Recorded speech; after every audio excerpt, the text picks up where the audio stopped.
नमस्कार, news pulse में आप सबों का स्वागत है। मैं हूं संतोष सिंह और हम बात कर रहे हैं ललन सिंह और तेजस्वी की मुलाकात की। जी हां, ये मुलाकात लगभग 1 घंटे तक चली है और उस मुलाकात के दौरान कुछ ऐसी बातें हुई हैं जो छन कर सामने आ रही है। वो गठबंधन को लेकर काफ़ी महत्वपूर्ण है।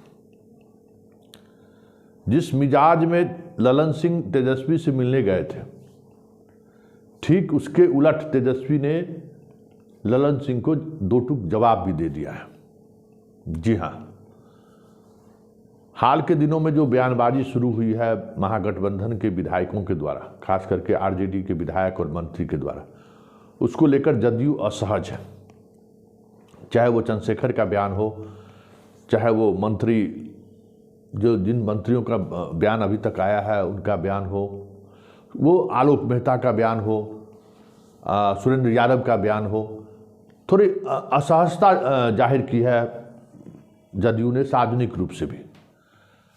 कुछ इसी मुद्दों को लेकर ललन सिंह कल तेजस्वी से मिलने गए थे।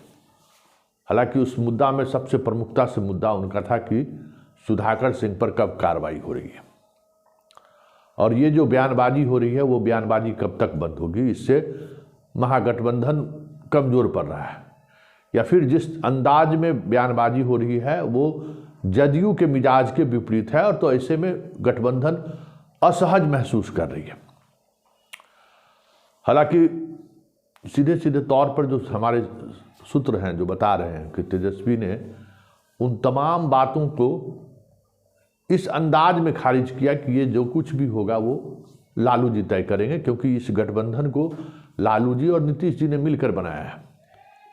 बात बयानबाजी की है तो कुछ बयान ऐसे हैं जिनको सार्वजनिक तौर पर मैंने भी आपत्ति जाहिर की है। ऐसे हमने हिदायत भी दी है कि इस तरीके का बयान बचे, लेकिन कुछ सामाजिक सरोकार से जुड़े हुए ऐसे मुद्दे भी हैं जिन मुद्दों के सहारे आरजेडी पिछले 30 वर्षों से बिहार में राजनीति कर रही है, और उन मुद्दों के साथ आज भी आरजेडी मजबूती के साथ खड़ा है।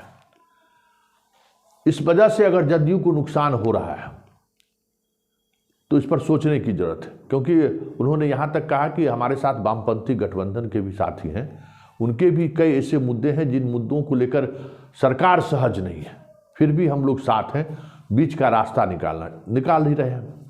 चाहे भूमि विवाद का मसला हो या बटाईदारी कानून का मसला हो या भूमिहीनों को ज़मीन देने का मसला हो, तमाम ऐसे विवादित मसले हैं जिस मसलों के साथ वामपंथियों का भी हमारे ऊपर काफ़ी दबाव है। फिर भी हम लोग बीच का रास्ता निकाल रहे हैं और उनका भी बयान आ रहा है गाहे बगाहे।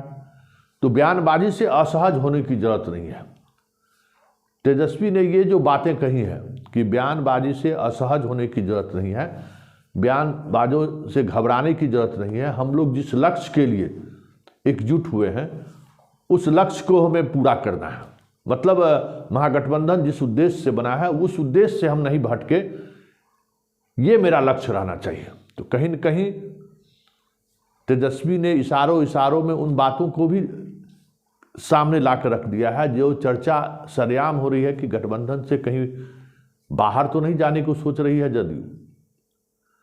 तो ये जो 1 घंटे का संवाद रहा है, इस संवाद के दौरान जो चीज़ें सामने आई हैं वो चीज़ें कहीं न कहीं ये दिखा रही है कि आने वाले समय में महागठबंधन के बीच और तल्खी बढ़ सकती है, क्योंकि आरजेडी सामाजिक सरोकार से जुड़े हुए उन मुद्दों को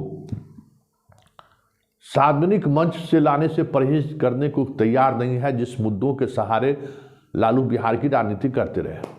नीतीश ये चाहते हैं कि कुछ बीच का रास्ता निकले, उस बीच के रास्ते के तहत मतलब दोनों तरफ के जो वोटर हैं उनको कुछ इस स्थिति में रखें कि दोनों तरफ के वोटर का वोट हमें मिले, लेकिन इसके लिए आरजेडी तैयार नहीं है। आरजेडी हार्ड लाइनर के तौर पे अपनी बात को रखा है। तो क्या ये माना जाए कि नीतीश जिस असहजता की वजह से बीजेपी को छोड़कर आरजेडी के पास गए थे, आने वाले समय में इस तरह की असहजता और बढ़ेगी? देखिए अभी आगे आगे होता है क्या, लेकिन इतना तय है कि गठबंधन जिस बुनियाद पे बनी थी कि हमें लार्जर परिप्रेक्ष्य में नरेंद्र मोदी के खिलाफ एक गठबंधन किया है, वो अब धीरे धीरे नेपथ्य में जाता दिख रहा है। और यही वजह है कि जो मूल समस्याएं हैं उन पर बातचीत कुछ ज़्यादा होने लगा है। सामाजिक सरोकार से जुड़े हुए ऐसे मुद्दों पर चर्चा तेज हो गई है जिसको लेकर लालू परिवार राजनीति करता रहा है।